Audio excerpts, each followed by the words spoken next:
Welcome, Joe Volpe, publisher of Corriere Canadese for Go Live TV and Corcan Media Group, resuming our series on law and reality, especially as they relate to immigration issues and the labor market. Now, since we were last on this program, we've had a provincial election, we've had a municipal election, we had a series of announcements on immigration, a series of announcements on labor strategies, and it would seem only right to come back to our guest on Law and Reality, none other than Richard Borax, who practices in immigration law and in labor law. If I may be wrong, but I think you have filled out enough labor market impact assessments. That's what they're called. So that you understand a little bit about where the provincial governments are on this, and where the federal government is on this. The federal government's nowhere.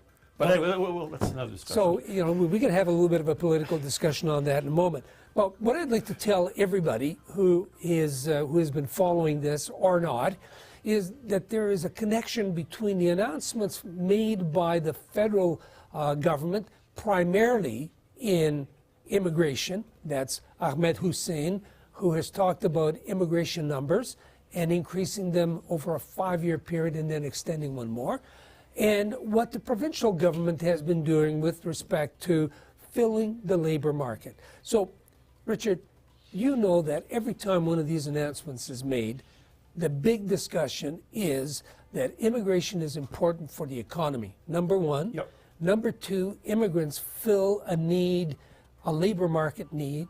Number three, that we only want the best and the brightest. Yep. Okay. And number four, we need to have people who can integrate. And so that means they got to have some language skills, although if they needed that, my dad would never have been here. And number five, there's got to be an immediate return to somebody, i.e. an employer or a sponsoring agency. Sure. Is it wrong to say that the word sponsoring agency has now become a dirty word? Because when you fill out those labor market impact assessments for potential employers and employees, they're really looking for, they don't like to use the word sponsor. You know, Joe, the whole aura, the whole concept of a labor market impact assessment, LMIA, is founded on the illusion that Ottawa controls the labor market, that Ottawa knows something about the labor market, and that only a bureaucrat in Ottawa can decide what an employer needs, what the economy needs, and whether the worker fits in. That's all malarkey. But, you know, a labor market assessment is a prerequisite for any employer who's got a potential employee. So, you know, let's say I go to, well, I don't know, it doesn't matter who it is, and I say, I want to work here for you. I think I can fulfill your skills. I don't have a permanent residency. And so you, being a good law-abiding employer, turn around and say, well, I got to ask permission from the government of Canada to let you in. That makes sense. But that's common sense, and everybody has to accept the logic that somebody in government should validate the need. Why? Well, why? Well, I'm coming to you for work. I'm not going to the government of Canada for work. Well, now you're talking process. In principle, even in the old days, in the 50s and the 60s, the worker would go to the boss would give a letter, barely written in English, if not, you know, smudge stains everywhere, walk to the immigration office, and bingo, done. Makes sense. So that was validation. There's nothing wrong with validation. Where the botch up is the process. Well, that's nonsense, though, isn't it? Well, of course it is. I'll tell you how nonsensical it is. This week, in the Toronto Star, a report by the government. I read the Corriere Canadese, by the way. Well, they read, so does the Star. Oh, okay, good. So you think I'm kidding? I'm not. The government announced that they really had to slow down on issuing LMIAs by months and months and months because there was such a heavy demand. Now, but you know, just let me slow down for a second. So, the government of Canada, it's laughable. It's not just humorous. The government of Canada recognizes that there's a great demand Yep. for me, the employee. Yeah. Great demand, but I can't work because I need to get you to get an LMIA. But the government says, we're not going to issue any more LMIAs because there are too many in the stream and we can't keep up. That's right. Now, laughable is one thing, but economically and socially dangerous, they cross the Rubicon. Why? Because that boss has to build a sewer or a subway or a house or do something. And they have to wait until the Canada Service Ding, Agency. they're not going to wait. Well, of course not. So what happens? Well, the worker comes in and Me, starts... I'm the guy who came Well, and applied. You yeah. come and you start working illegally. No, that's impossible. I can't work illegally. Oh, look, nobody in Toronto is working illegally You can't except do a it. half You million and- people. No, you and I have talked about Oh, this you're right. before. Okay? In Yeah, Ontario, nobody works illegally. because there are at least, 9 pieces of legislation that Yep. regulate what I'm going to be doing on the job, from safety, from insurance, Here's from the joke, security. Joe. The joke is that in Ottawa, they say, well, since you do not have an LMIA, you cannot have a work permit, therefore you can't work legally. Whereas in Ontario law, you work. Right. You work. Does it necessarily mean I also pay taxes? No, Ah. you don't pay taxes, but you work and your kids go to school. So Yes. you are costing the taxpayer, the government, a hell of a lot of money because you're making $25, $35, $40 an hour. Your employer is not discounting anything. Well, your that's kids not go- always the case. I mean, some of them will do it. 95%, okay? Please. Well, The the only exception. reason I'm being argumentative is I'm trying to look at it from the government's point of view. Which I just government? asked you. Which government? Doesn't matter. Look, so you're telling me that the government of Ontario makes me a legal worker because there are 9 pieces of legislation that govern me coming Yeah. onto your work site. That's right. Okay.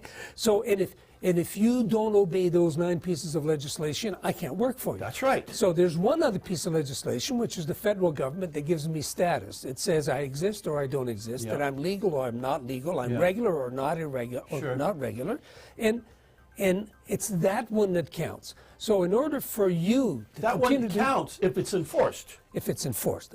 Thank you very much. It's an important precision to make. So you've got a job to do. You've got to get the work done. You've got to deliver for Yeah. your clients. Yeah. But so to avoid any difficulties, you don't give any payroll deductions, unemployment insurance, CPP, That's right. and other things. So You pay the guy by check because you can, under Ontario law, the foreign worker has the right to register a company for $100. so you're paying me as a company. You're not paying me as Joe Volpe. It's a subcontractor, that's right. Under Ontario law, That's perfect. legal. Yeah, It's legal under federal law as that's well, right. isn't it? Technically, yes. The only thing that's illegal about it is that the owner of that company And then what happens? doesn't exist. And then what? That boss will read somewhere that your buddy Ralph Goodale, well, I mean, a minister responsible for CBSA. and national removals, yes. security, integrity, et cetera, Right. he is threatening that boss that if you hire this worker, then it's 2 years in jail. What's it, $500,000, $50,000 fine or Yeah, whatever? $50,000 fine. And everybody in Toronto laughs at Ralph Goodale. This is not good. It's not good. So No, I mean, it's not good from the scufflaw point of view. You want to, if you're in this country and you want to be able to promote the issues that make the country great, one of them is the procedure, the process Sure. of law, the legal process. So- and if somebody's not obeying that, what do you do? So, when the LMIA office, the Human Resources Office, when they're announcing to all the employers in Ontario that don't expect any LMIAs from us in the near future, that's the green light. Bing, bing, bing. Yeah, that means they're feeding the underground economy. They're feeding the underground economy. Because the guy's got to get the job done. And meanwhile, here in Ontario, Doug Ford, in the last month, has said, He's a hero of yours. well, yeah, he is. He's a common sense sort of a guy. But I was really impressed. I was watching him recently, and he, especially on the apprenticeship issue, I think what's really this business of Ottawa LMIAs and papers, this has been going on for 4 years, since Christ was a child. I think Ford has really changed the dynamic in the last month by changing the apprenticeship laws. I think Ford knows that he has to start hiring Canadian kids on job sites. Well, where's he going to get them? The school system in Ontario has all but given up. Joe. The training, you know what they used to call the trades training. Yeah. They've given up on Well, that. let's get realistic. Most of the foreign workers, in my experience, who are now skilled carpenters, bricklayers, technicians, they were shoe salesmen in Portugal and Brazil before they got here. Well, in They Italy, were they were trained- journeymen on virtually everything. They were trained here. So if we're training all of these foreign shoe salesmen and farmers, laborers who come here, if we're training them, why can't we train our kids? Why are our kids forced to live at minimum wage and these other guys making $35, $40 an hour? Well, that's a question that you'd have to ask some of the policymakers. So I've never been in that boat. I've always Well, said, hold on. When you were minister, this never came up? of course it came up. You know, And? my approach was let's work with those who can deliver journeymen to a job site in the shortest amount of time with the greatest security and the greatest talent. And so what you do is you try to engage the school boards in it, and they can't succeed. They can't produce the people quickly enough because you have to have a psychological change in the attitude of parents and kids who are at school. Number one. Number two, you've got to engage the unions. And, you know, it takes some convincing. I know that there are people that you're associated with or very close to one of the big unions, if not the biggest one in the trade system. But the fact of the matter is you have to help them along too. Is there will on their part? Well, I is don't there know will whether on the there, parts of I the don't employers? know whether there is, but you know what has to Well, there happen? can't be will goodwill as long as everybody's playing the federal government game of shuffling bodies and shuffling papers, all to the end of exploiting foreign workers. Well, no. What you need to do is you need to be able to put in place both the infrastructure and a professional system that says people who come in here are going to be tested, maybe But Joe, trained. that has Now, to be just the- a minute. that Then has they to got to be- be certified. But the kids have got to get into the system quickly, because if they don't, they're making minimum wage. They can't afford to start a family, start a house, and they're into drugs and crime. It's a serious problem. There's a couple of programs, and in fairness to both parties that have been in power for the last little while, they allocate some monies, try to get partners, building with some of the unions, whether they're the trucking unions, whether they're in the hospitality, or whether they are in a construction business. They try to do things for kids at risk. That means those who don't have the academic disposition, who don't have the academic background, or those who have run afoul of the law. I don't understand why we need the unions in all this. Why can't the young kids simply go to the employer and say, I want a job, I want to be trained? Well, because the employer, quite frankly, wants to have some sort of a certification that gives some sort of guarantee that they're taking on somebody who has been monitored by somebody else. Okay. You're an employer. Fair. You want to be able to deliver what you've But contracted does for that a have client. to be a long bureaucratic No, shuffle? it doesn't have to be that long. And I guess that's the point of this whole business. We talked about all those pieces of legislation. You're absolutely right. I agree with you. So here's Ahmed Hussein, who makes a statement that says, okay, we're going to extend this plan, this 5-year plan, by 1 more year. We're going to have 350,000 people here by 2021. Yeah. I want to know how many I'm going to have here tomorrow. I want to know how many people are going to go to work tomorrow. How many are going to drive my trucks? How many are going to, feed the people that are coming into my restaurant? Because the federal government pretends that it can manage the economy, they can control and command what the economy needs. So we both agree that they can't. Of course not. But they're in control of the law, so to speak. So they make the They're in regulation. control of the law to kick people out. The province has a constitutional 50-50 responsibility on immigration. The province has 100% control over labor, over education. The province, Whether it's current or whether it's what they call extended, i.e., adult retraining. that's right, and the province of Quebec, the province of Saskatchewan, the province of Manitoba, they use that power. And I hope and I pray that Doug Ford will walk in with a 2x4 And and so say, you- I want that provincial nominee program to work properly, not just for the universities, the school boards, and the community colleges that are feeding off all the international Well, Joe, students. when you were minister, you started that process for the PNP. You threw a lot of effort and money into it. And what happened? Well, obviously I'm working at a place where I'm profiting by all of that. But no, you know, on the serious side, Yeah. there are all kinds of opportunities. You know, for example, in this next little while, and we're going to be doing some of this in the Corriere, talk about these pilot projects. Yeah. Don't start me.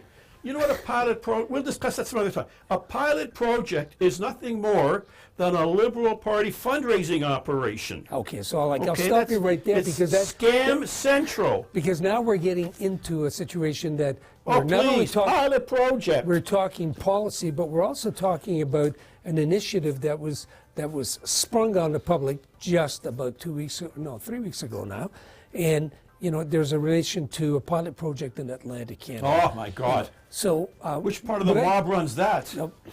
well, I think what we might want to do is might want to have a more accurate assessment. Oh, of I'm what's sorry. going Which part on. of the Liberal Party runs that? So, you know, Richard, thank you very much yes. for this. This obviously is an interesting topic. It's Some something other that day. everybody. No, but we'll talk about it Yeah. because we at the Corriere we're starting to deal more and more with labor market strategies, pilot projects, how they're conducted, how they should be conducted, what are the expectations, and what are some of the results. So I think what I'd like to do, Richard, if you don't mind, we'll have an opportunity to talk about this at another time. Absolutely. And right now, let me say thank you to everybody. Follow us at Corriere.ca, Corriere.com. I think you have your own website, Sure. which is lawandreality.com, or Go Live TV. But follow us and give us your comments. We're going to continue with this theme. It's obviously the theme of the day. It's the theme of the day in the United States. It's the theme of the economic, day. Joe. It's one of the few economic Strictly engines. economic. Strictly economic. Yeah. And demography is an economic Sure. issue. The Europeans are finding that out. The Americans are living it every day. Yep. And we're the only ones with our heads in the sand. Keep watching. Come and follow us again on the next Law and Reality with Richard Borax. Sir. Thank you very much for coming. Yeah.